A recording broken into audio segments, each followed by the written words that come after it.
এই মেয়েটা যতক্ষণ এই বাড়ি থেকে বিদায় না হচ্ছে ততক্ষণ আমি মেয়ে বিদায় করব না দিদি।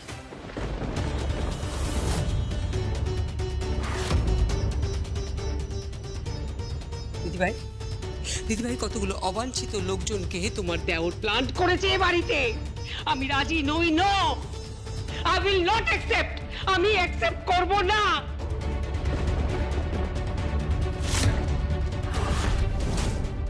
যতক্ষণ ওরা এই বাড়ি থেকে বিদায় না নিচ্ছে ততক্ষণ আমি মেয়ে বিদায় করব না, ব্যাস। তাই নাকি? কুছ পরোয়া নেই। রাজ, কি করছো তুমি? এসব কি করছো? হ্যাঁ, আর দেখো প্লিজ মাথাটা ঠান্ডা করো। গেস্ট রুমে গেস্টটা বসে আছে, এরকম করো না প্লিজ। ঠান্ডা হও তুমি। তুমি সর। মেজো জেঠু প্লিজ প্লিজ এরকম করো না, আর ঝামেলা করো না। আচ্ছা, ওনারা শুনতে পেরে কি ভাববেন বলো তো? এমনিতেই এত কিছু ঘটে গেছে বাড়িতে। ঠিক তাই। কি ভেবেছো কি? মেয়ের বিদায়ের দিনে অশান্তি করবে, আমাকে ব্ল্যাকমেইল করছে। Wait, I am just coming. Raj, কি হচ্ছে কি বলি? এসব কি হচ্ছে? কি করছিস তুই? আমি কি করছি? Stop this please, for gods সেক।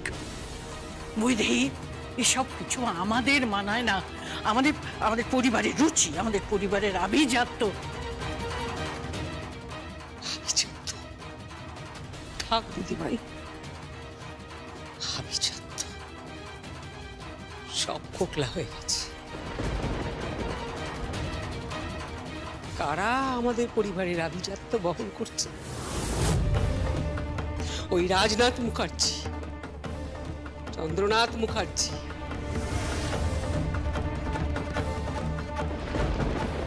ওই দিবানাথ মুখার্জি। ভাসুর ঠাকুর হই আমি তোমার।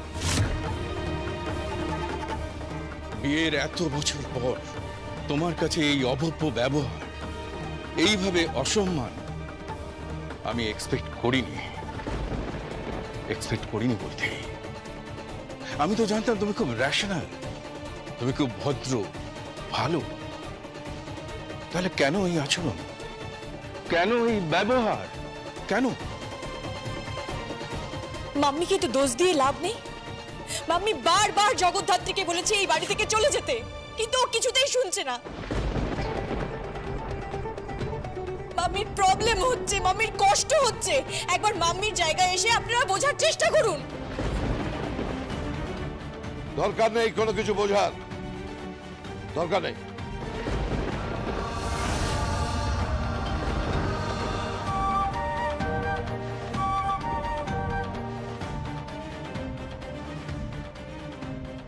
এই তোমার হাতে আমি দিলাম এই বড় ডাল।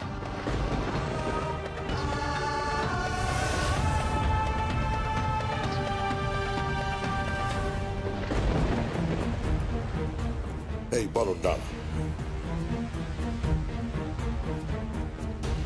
এই মহিলা যদি নিজের মেয়েকে বিদায় না দেয়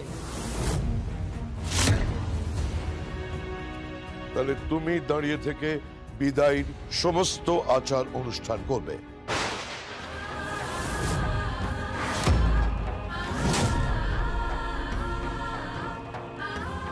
বৌদি, আমি হাত জোর করে বলছি, তুমি একটু ওর পাশে থেকো। তুমি মাতৃ সমান, তুমি পাশে থেকো। প্রয়োজন নেই যে নিজের মেয়ের বিদায়ীকে বাজি লাগায়, বাজি লাগিয়ে বাড়ির পুত্রবধূকে তাড়াতে চায়।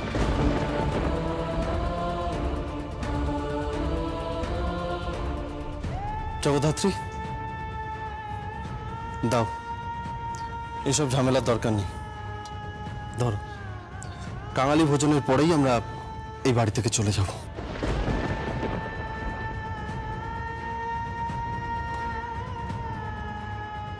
প্লিজ চলো জগদ্ধাত্রী। কেউ যাবে না এখান থেকে, কেউ যাবে না।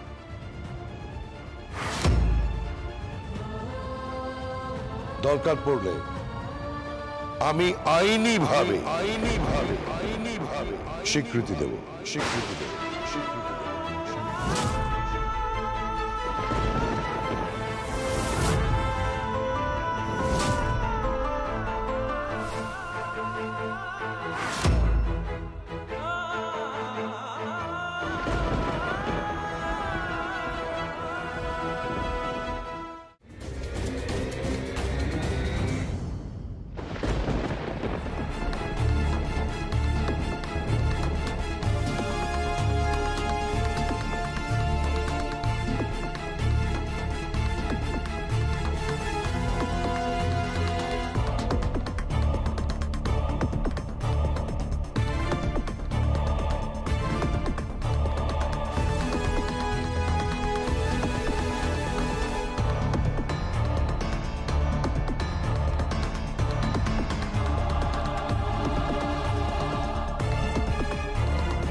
আপনি কিছু খুঁজছেন?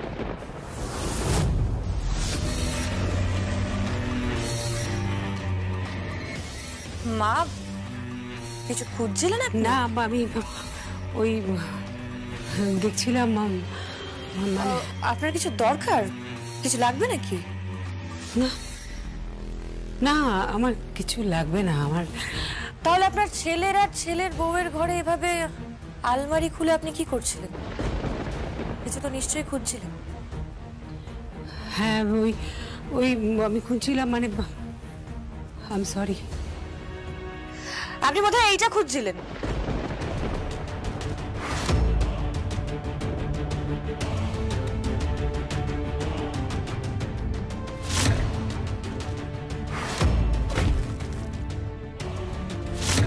এইটাই তো আমি শাড়িটা, এই শাড়িটা বাড়ির বাগানে পড়েছিল, ওয়েস্টবিনের পাশে। সে কি? হ্যাঁ, আমার মনে হয় কেউ এটা ফেলে গেছে। মানেটা কি? রোজ সুইপার আসে, ওরা কেউ দেখেনি? বিয়ে বাড়িতে যা অবস্থা বাড়ির, মানে রোজই তো এত এত ময়লা পড়ছে। এই শাড়িটা ওয়েস্টবিনের মধ্যেই। তুমি কোত্থেকে পেলে? আমি গেছিলাম ওখানে, গিয়ে দেখি একটা বাইরের লোক ঢুকে পড়েছে। বাইরের লোক মানে?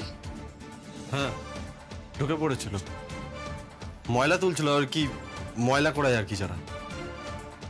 মানে বাইরের লোক ঢুকে পড়লো বাড়িতে, এত তুমি কিছু বললে না? অদ্ভুত তো। আমি দেখছি। মা, আপনি তাহলে মেনে নিলেন যে আপনি এই শাড়িটাই খুঁজছিলেন? হ্যাঁ, মেনে নিলাম। কিন্তু তার জন্য আমার আলমারিতে খোঁজার কারণটা কি জানতে পারি? কারণ আমার মনে হয়েছে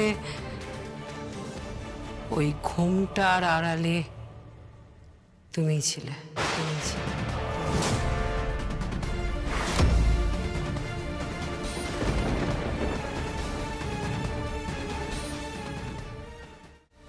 আমার মনে হচ্ছে তুমি এমন কেউ যাকে আমি বুঝতে পারছি না, আমি চিনতে পারছি না।